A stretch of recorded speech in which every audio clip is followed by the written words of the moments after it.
Soup is the best food for when you're sad. If you cry and your tears get into the soup, well, now you just made more soup. Two games have caused me a crisis this year. The first one being Venba, a game that I can describe as nothing short of life-changing. The second being The Void Rains Upon Her Heart, a game I'm still on the fence about that was released 5 years ago, is still in early access and has not a single negative review on Steam out of 874, making it possibly the highest rated game on the market. But I don't want to put both games out with only a blanket recommendation to shelter them from the elements. I want to personally recommend both to two different sets of specific people and help them find a nice love and home. Otherwise, I feel they might be put down. The current gaming environment's a little hostile right now with all the major post-pandemic releases leading up to the Game Awards in December. If these two games are so amazing, then why wouldn't I throw them into the ring for 3 minutes of playtime with the new Spider-Man? Afraid they might get hurt. Yeah. Some games are designed to appeal to as many people as possible and be flung into their waiting arms. Other games are delicate, they have a smaller target in mind and need to be carefully delivered to their destination. This precious cargo represents the two types of games I find most difficult to recommend. Smaller games that I don't personally love, but I know someone else will, and smaller games that I do love, but I'm aware most others won't. I'll start with The Void Rains Upon Her Heart. This is the type of game that leaves me ambivalent. It plays yo-yo with my emotions because it has near equal parts I really love and parts I'm not so sold on. Not to be mistaken for an average game, but a game of opposite extremes that average themselves out. Personally, I could do without the MS Paint rendition of Dobby the Elf's sister drawn like one of my French girls. Half of that sentence I never thought I'd ever type out is clearly personal preference, and the other half comes to the gameplay as the graphics, while incredibly well done, make it difficult to tell whether you're trying to matrix dodge a stray bullet or a leaf in the background. It's not a nitpick, every pixel matters for this game specifically because it is a boss rush bullet hell. Think Galaga but sideways and only the boss fights, or the flying levels from Cuphead with more depth than both games combined. Before every fight, you choose which boss you want to take on from a random selection of cards. Each card represents one of many different enemies, and some of these fights give extra rewards that either upgrade your ship or give you items with limited use. Until you unlock more, it does throw a lot of the same bosses at you.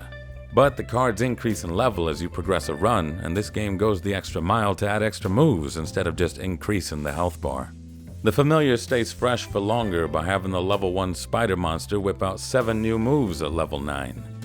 Not to mention that there are over 600 achievements, and a lot of those are tied to specific challenges for almost each iteration of a boss, like not letting the bouncing cyst monster get behind you. Yes, you get a special unlock for that. You'll be achievement hunting for a while. The twist is you'll lose everything when you die, and everything includes your memory. The cards start off with question marks. You have limited information to go off of, so there's a rush in balancing the risk and reward of the items and the levels, as a higher level card will boost the difficulty significantly for the rest of the run. You'll always know what boss is on which card after you defeat it the first time, but you can only unlock their stats through the currency you gain. Every boss has varying stats representing their strengths and weaknesses, so information and experience are power. This boosts the gameplay beyond the usual challenges of dexterity and pattern recognition. Sometimes you walk into a fight knowing little more than what you could have ascertained from a monster's library card, and other times you walk in knowing their mother's maiden name and social security number. My issue is some roguelites are like the No Child Left Behind act, and this one ain't too different in its execution. Instead of giving all players a meaningful way to adjust the challenge to their relative skill levels, the players that struggle early are boosted until they hit a wall later on, and skilled players are held back until they grind out the rest of the game. I'm especially peeved when a game makes it so you need to lose to unlock more features. Didn't like it when Hades did it, I don't like it here. It doesn't completely kill the experience, but I'm at a point where the game is more grind than joy. I don't know if I have the confidence to see it through to the end, but I couldn't hand out a stronger recommendation to players who are looking for one of the deepest classic arcade-style bullet hells I've ever played, who don't mind the graphics too much and love a disgustingly wholesome story about overcoming adversity. The entire premise is loving the monsters to not death, and you can disperse bullets with the power of panic attacks. That's the level we're operating at. The Void Rains Upon Her Heart is like trying to convince someone who loves carrot cake that they can have my slice, but they stare at it and me suspiciously, wondering what's wrong with it, what did I do to it? I just don't like it that much, but I feel like you might. On to Venba. It is a short cooking drama where you decipher or intuit the steps to cook various Tamil comfort foods because the years of wear and tear have made it near impossible to read the writing in Grandmama's cookbook. Cooking anchors the larger story of a family's struggles with immigration and cultural identity. Venba is another game that I also think is wasted on the wrong person. But the reason it's hard to recommend is because it's the type of game where the best part is you. Every game has bits that appeal to a part of our identity. But some games feel so oddly specific that you had no choice but to love it, based on your nature and the way you were nurtured. If you are not heavily invested in the cooking scene and the various different styles across the world, curious to try puzzles that let you show off that cooking background, and an immigrant whose cultural identity was a contentious topic growing up, it won't get you. I don't mean that in that presumptuous, you won't get it manner that writes you off as too stupid to get the underlying themes. It ain't hard to understand, you just won't get got.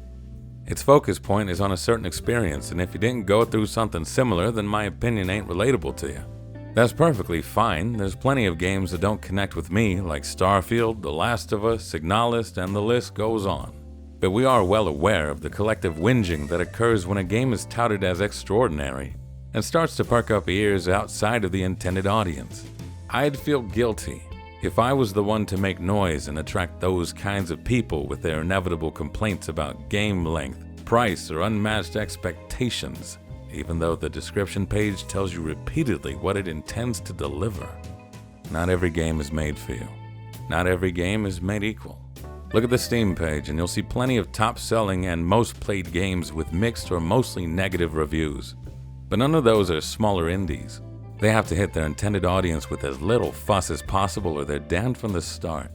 I wish the current environment would settle down and let me get on with the real thrill of being a critic, because this is as much about me as it is about anything else. This ain't self-righteousness, this is self-centered. Seeing who can measure up to 19 inches of venom in December is a spectator sport. The real joy for me is using all of the knowledge about video games and people I've acquired over the years to play video game matchmaker. Saying what games a lot of people will like is easy, but finding the dozens of people that will like this one game, now that's a challenge I'm up for. So while these two games are the hardest type I find to recommend, they are also my favorite type of games to recommend.